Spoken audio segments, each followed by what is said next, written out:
Good morning and welcome good to morning Cincy Lifestyle. and welcome to That's right, Mona. Cincy Lifestyle. You know what? I love it when we do it together because that's an extra warm welcome to the people watching, Clyde. So, Yeah, well, yeah. That's actually me not paying attention, but that's a whole different conversation. You're used to that too, right? hey, that goes for both of us, Clyde. I'm sitting here trying to figure out if this looks clearer with my glasses or without my glasses. So Okay. we're both on top of things today. Yeah, we are. Hey, listen, I don't know if you stayed up last night. I know a number of people watching us now probably did. You may be worn out, so I want to give you something. We want to show you something that'll give you a little lift. It is a dancing bird that comes our way from somewhere in France. And look at him. I mean, and there is music playing in the background. You unfortunately can't hear it here, but he is keeping pace with the tune. Really? Look at him. Wow, that is very cool. You know, he kind of looks like me trying to get up out of a chair. Okay. Well, I hear you. This thing goes on for a little while, just a little while longer, but it is the funniest thing. So if you get a chance, make sure you go look that up, probably on our Cincy Lifestyle page, I'm guessing, and listen to it with the music, Mona, because it is hilarious. That sounds like it's going to be good. I'm going to look that one up. All right. You know, Mona, let's talk a little reality here this morning. When it comes to going to the doctor or talking about health, well, we guys aren't typically as proactive as the women in our lives, which is why a local dads group and a brewery have come together to raise awareness about men's health issues. And here now to tell us a bit more about this, I want to welcome Brock Lush from the Cincinnati Dads Group and Chris Paquette, the general manager at March 1st Brewing. Gentlemen, thank you so much for joining us today. Good morning. Definitely. So tell us about the common cause that brings you all together. Sure, yeah. So we've come together to be a part of Movember. So the month of November is a portion of it is basically dealing with men's health, and that involves mental health and physical health. And the organization Movember has been just working to raise awareness for those things and really just pushing to get men to the doctor to get checked out. A lot of different men have found that they have different things going on that they didn't know about if they hadn't gone to the doctor. And so, Chris, you're actually in conjunction with the Dads Group raising money for this campaign, correct? Yeah, that's correct. So on November 19th, from open to close, we're going to donate $1 from every pint that we pour here in the tap room at March 1st. And for those people who aren't comfortable staying in with us, we're going to donate $1 from every 6-pack that we sell to take home also that day. So raise some money for awareness for something that's very close to our hearts, that we're passionate about. Well, let's talk about that for a moment, it being very close to your hearts. What was it that gave you the aha moment, first of all, to deal with this issue in the first place and to do it in the fashion that you've chosen to do it? So I was a part of a Twitter party with Movember a week or so ago, and I just put out a challenge on there to some of the local breweries, and March 1st answered and got to talking to them and found out that Chris actually has a pretty a very good connection, or like not a good connection, but he has an experience in his life that has him connected to this. I'll let him talk about it. I'm 14 years, 2006, I was diagnosed with testicular cancer, which is a big part of obviously of my life and my passion for philanthropic organizations to help deal with cancer. And when they approached us to raise money for this, it was a no-brainer for us. Okay, so one more time, or I should say briefly, what's your message to men around health awareness? Don't think that just because your father, your male role models never taught you about going to the doctor that it's something that just can't be done. Like, you need to take care of yourself. You got to take care of yourself before you can take care of the rest of your family. So definitely make sure that you're being aware of what's going on with you. Got it. And a beautiful message there. So one more time, tell us when and where the event's happening. November 19th at the March 1st Tap Room on Kemper Road up here in Sycamore Township. $1 for every pint and $1 for every 6-pack. We're really excited. We think we're gonna have a good turnout, keep everybody safe. We got plenty of room. Hopefully we can get weather like we have today. Cross our fingers. Wouldn't that be nice? Yeah. All right, Chris, Brock, thank you both so much for talking to us. Thank you. Holidays coming up quickly. Family will soon start to trickle into town, and while you're all gathered around the table to huddle in the kitchen, having a statement piece to talk about is always fun. And right now, I love when we have John Denny from Woodcraft on the show. John, thank you so much for coming back on. Oh, I love coming down here. Oh, all right. What are we going to be making today? These are some trivets for all the hot dishes that are going to be coming off the stove and out of the oven. This is going to be one of the easier ones. I think this would be a nice project for mom and a child, grandma and grandpa and a grandchild or something to make. And what do we need? What tools do we need? Basically, this is all just scrap wood from other projects. Okay. So I brought a drill and just a little jig to drill the holes with, or with which to drill the holes. Okay, this is a jig. What'd you call this? I have no idea what this is. doweling jig. This is for just drilling the holes uniformly and centered on the piece. Okay. And you're going to be a pro at this. I'm going to be a pro at this at the end of this. So first of all, I just want to make sure people can see this. Look how beautiful that is, and it's made, and it will hang in your kitchen after we're done making it. It's cherry and maple. And it's nice and thick, so that it will hold even heavy. Oh yeah, and protect your protect counter, your counter. table, and everything else. All right, so I've got my drill. And I love this. All right. And then we're gonna just right in there. There you go. And when do I stop? You'll feel it as it leaves this piece of wood into the other. Okay. Okay, and then just go ahead and pull the trigger and pull it up. Oh, that's okay. That's okay. All right, it's live TV. We're good. That's right. You still trust me with the drill, right, Yes, John? yes, I do. Okay. Yes, I do. Okay. You're doing wonderfully. This may be for let's go with teens and up. Okay, teens and up. You're doing great. Thank you, John. You're so welcome. encouraging. There you go. You're doing wonderfully. There you go. Give it a little bit of push there. And so we're drilling this hill. Keep and then, pulling the trigger. And going up no, now? Yeah, you're just going to pull it out. Okay. Whoop, hang on a second there. I'm sorry. There we go. All right, thank you. You're welcome. With a little help from my friend. That's right. Okay. Oh. And then we've got a perfect little piece of wood with 2 holes. What we'll do is where you came out right there, we'll just knock that little burr off. Okay.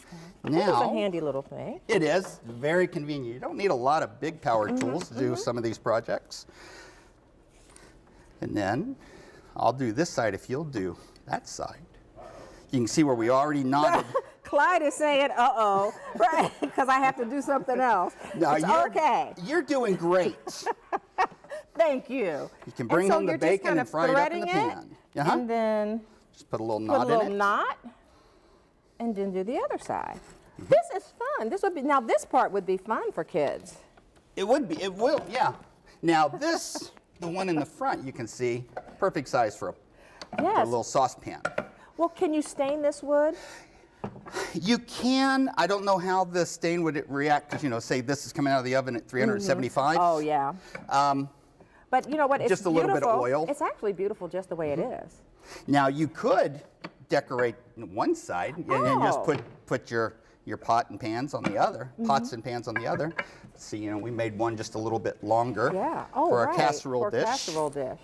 Nice. Okay, John, thank you so much. Thank you. It is my pleasure always to have you on the show. I learned something. Okay, I learned today I'm not a very good undriller. You're doing great. I'm a good driller, but not an undriller. Okay. John, thank you so much for coming in and making these trivets for us. Appreciate it. And I have not improved. Well, coming up here on Cincy Lifestyle, there have been some crazy laws, but one against hats? Well, we'll dive into the high hat law and whether it's still enforced today. We've got all that as part of another Cincinnati Curiosity. We'll have that and more in just a few minutes, so keep it right here.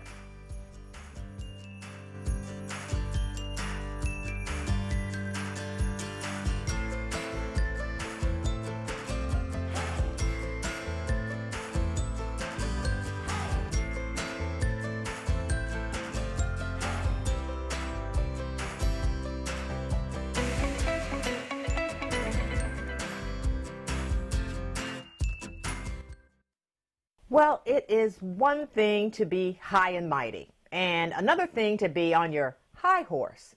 But did you know that in Cincinnati, wearing your high hat in the wrong place could get you in trouble? Well, it could, and why is another one of those Cincinnati curiosities.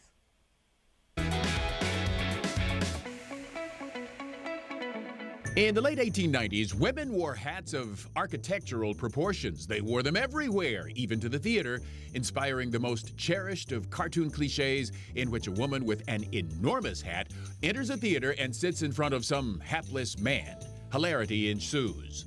Naturally, someone decided to pass a law against such hats, and naturally, that someone was a Cincinnatian. The Fosdick High Hat Law of 1896 blazed through the Ohio General Assembly, named for and sponsored by one Philip C. Fosdick, Cincinnati delegate to the Ohio House of Representatives. History fails to record why Representative Fosdick was inspired to regulate feminine headwear, but he showed himself a true gentleman in that his legislation levied penalties not upon the wearer of the offending chapeau, but upon the manager of the theater in which she had obstructed the view. This placed the managers in a very embarrassing position because it would have been most ungallant to evict a woman from the theater unless she showed herself to be unladylike. The theater managers hoped that prevention was the key, and soon the programs for all Cincinnati theaters featured a bold warning to the ladies that their hats must be doffed upon request. The press scoured the theaters waiting for the first arrest. They were disappointed. After a week of diligent reconnaissance, the newspapers conceded that no one was likely to get arrested. They reported one woman, the wife of a prominent doctor, who begged not to bare her head because her hair had not been properly styled. At the Grand Theater, a woman complained about the hats of the women in front of her, but management, upon inspection, found those hats to be very small and not obstructive. They decided the complainant herself was a crank. The women of Mechanicsburg, Ohio, however, were not cranks, and they were so upset with Fosdick's law that they sent a stinging note to Columbus, objecting with some fervor about Representative Fosdick's hairstyle.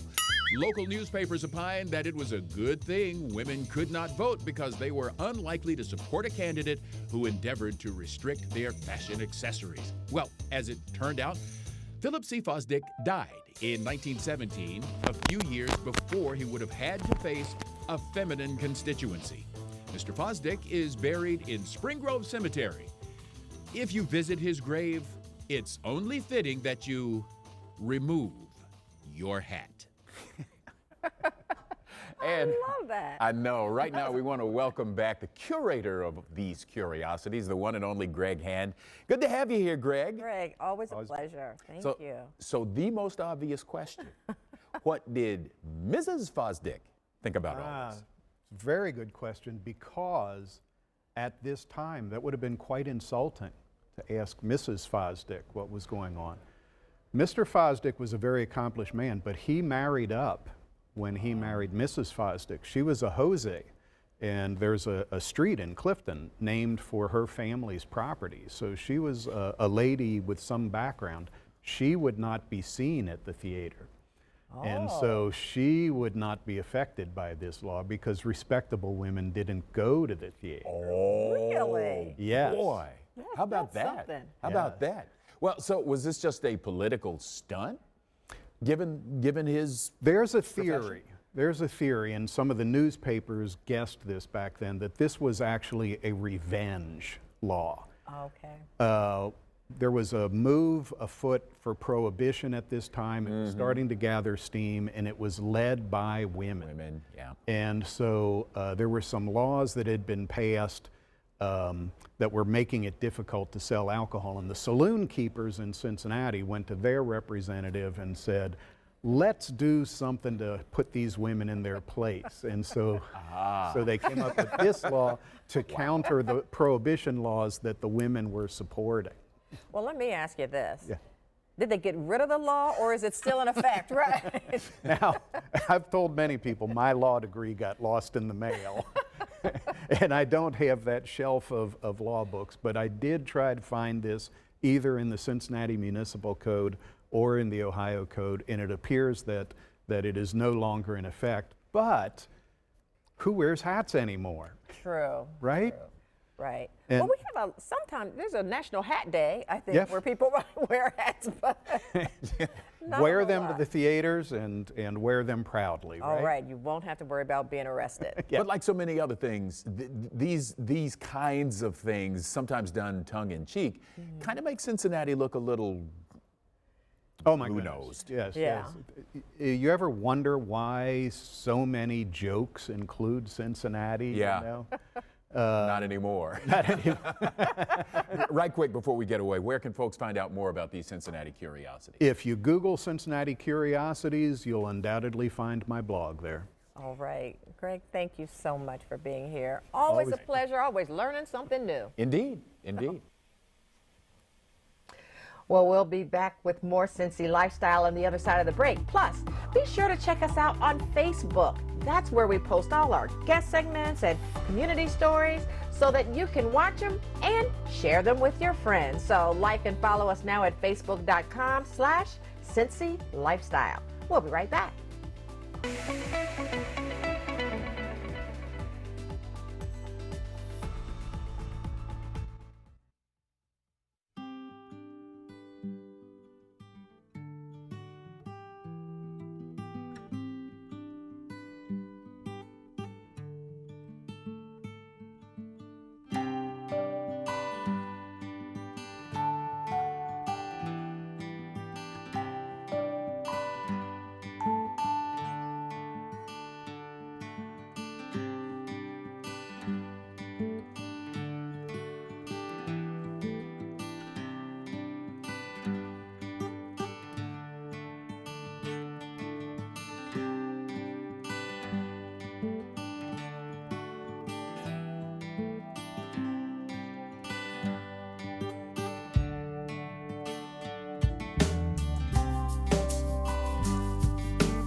And let's take a quick look outside at what's going on in our area today. What you see is pretty much what we're going to get. Clear skies all day. No sign of clouds before Thursday, and even then, not supposed to be a lot of rain. Temperatures are going to top out at about 68 this afternoon. Mona, it is going to be an incredibly wonderful day out there. Now, coming up coming up tomorrow here on Cincy Lifestyle, John, our good buddy John on the job is back with us. This time, he's not going to be dancing the way we had him the last time because, let's face it, he didn't do so well. So this time we're going to have him tossing some dough at Poseidon Pizza. But the real test, well, that'll be his so-called masterpiece pie. Will his masterpiece pie stand up to the Poseidon standard? We'll find that out tomorrow, Mona. You know, plus, you listen up for this one, Clyde. We've got some great instant pot recipes to help with those weeknight dinners. We'll show you how to make broccoli cheddar soup that's better than Panera. Okay, we're up for the challenge. All that and so much more happening tomorrow right here on Cincy Lifestyle. Now, Clyde, I know you have an Instapot. Mona, and you may not know Clyde is quite the Instapot chef. You know, that Instapot was one of the best gifts I have ever received. I got it from a really good friend, and I have been using it every chance I get. In fact, Mona, I used that pot to cook something for dinner for my mother and myself when I visited her down in her hometown recently, and boy, was it good. Wow. So if you see that Oh, friend, I'm so glad. so if you see Yes, that friend, yes. would you tell her? And I have a feeling that friend, you know, gave you that gift because she or he, right, couldn't use it and couldn't figure out how to use it. So, you know, that's just a guess. Yeah, well, maybe so, but I tell you what, it worked out for me. It really did. So do you like technology in the kitchen, Mona? You know, I don't particularly care for the kitchen, except the refrigerator is good and the microwave. So that's about it for me. But when other people cook for me, I love it. I love it. Well, I'll have to remember that and maybe give you a gift from that Instapot. That's right. That would be great, Clyde. Thank you. All right, so that is And Cincy Lifestyle for this Wednesday, November 4th. We appreciate you joining us today. So check us out in all the ways you see there. Respond to us. Let us know what you think. Let us know what we should be talking about as we do our level best to give you a sample of our community. Once again, thank you for joining us, and be sure to make it a great day.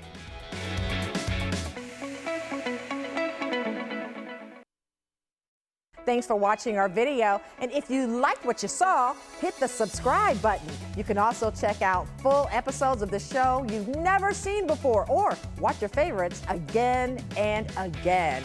And as always, we love to say it, make it a great day.